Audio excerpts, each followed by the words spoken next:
अकुल इश्क दी लगी लड़ाई डूना आख्या मैं जोर। अकुल इश्क दी लगी लड़ाई डूना आख्या मैं जोर। अकुल आख्या में दुनियादारा इश्क आख्या में खिदमतगारा। अकुल आख्या में हाकिम हस्ती इश्क आख्या में राज अलस्ती।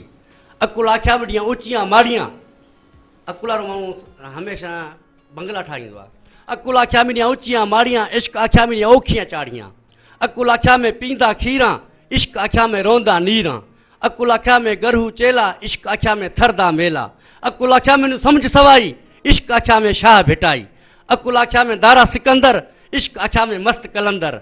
अकुल आख्या में टुरदा टोरा इश्क आख्या में मर्दा मोरा। अकुल आख्या में वग धणिया इश्क आख्या में पग धणिया। अकुल आख्या में मलूक मीरा इश्क आख्या में बादशाह पीरा। पर शहरत सिराकी जो है लुट के चैन चिरा की तोई लालण अखियां लाके पै गए वाके। ए धड़कन धड़कन दिल विच होई धड़ धड़ धम धमाके पै गए वाके। ए खंजरा तूवत नजरा चलियां टुट पे दिल दे टाके पै गए वाके। ए यूसुफ तेरे मटना साईं यूसुफ अलैहिस्सलाम। ए यूसुफ तेरे मटना साईं वध गई हुस्न दी हाके पै गए वाके।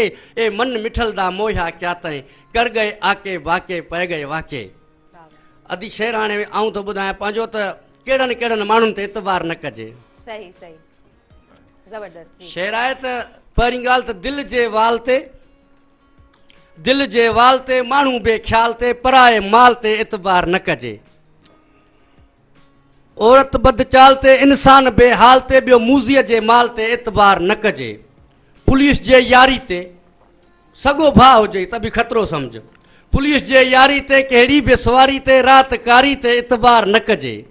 कारीगर जी कार ते जागीरदार ते ॿियो दुश्मन जे वार ते एतबार न कजे। नकली पीर ते हाणे साईं तो चए बाबा ही मुर्शिद आहे मुंहिंजो, ही असली आहे, मूंखे कहिड़ी ख़बर त ही असली आहे या नकली आहे, ऐं हिनजी पुछागा छा त कयां। चए थो नकली पीर ते फिटल खीर ते खीर फिटल हूंदो उन जी चांहि कोन ठहंदी। नकली पीर ते फिटल खीर ते ॿियो पंहिंजनि जे झीर ते एतबार न कजे। पंहिंजनि जे झीर ते एतबार न कजे। हरामी ॿार ते कासाई जी कार ते कासाई केतिरो बि भलो हुजे न ख़ुदा जो कसम आहे गोश्त भलो कोन थो ॾे ऐं आसमायो आहे। हरामी ॿार ते कासाई जी कार ते मोहम्मद अली माटेली जी मार ते एतबार न कजे।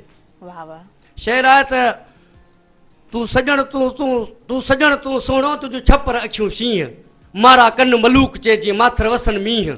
भनी उज़बा भोर कया नाज़ुक तुंहिंजे नींहं। हाणे ॾुखिया सुखिया ॾींहं रोंदो रहां रूह में। पर भली आहे भला पिरी तो तां सदके करियां साह। अची वे अंगण ते तोखे आंदो आहे अलाह। पिरी तुंहिंजा पेर चुमा हुई सालनि खां सलाह। जॾहिं मथां झत्याल चए नरक जी निगाह। मथां मुहब मदाह मलक बि पढ़ंदा मोहम्मद ख़ान चए। वाह वाह वाह वाह। शेर अदी आहे त गुज़र ग़रीबी गुन भलो तुंहिंजी आकड़ यार अजाई थी।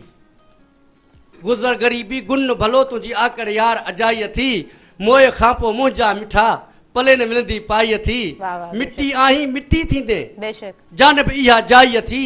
खणी हलंदई खॾे ॾे आॾो वाहिद जीत वॾाई थी। पियो बनियूं ॿारहं कहलाए ठाहीं मिल्कियत यार पराई थी। तो दिलबर जान जलाई थी। इन माण्हुनि जी मोहम्मद ख़ान चए।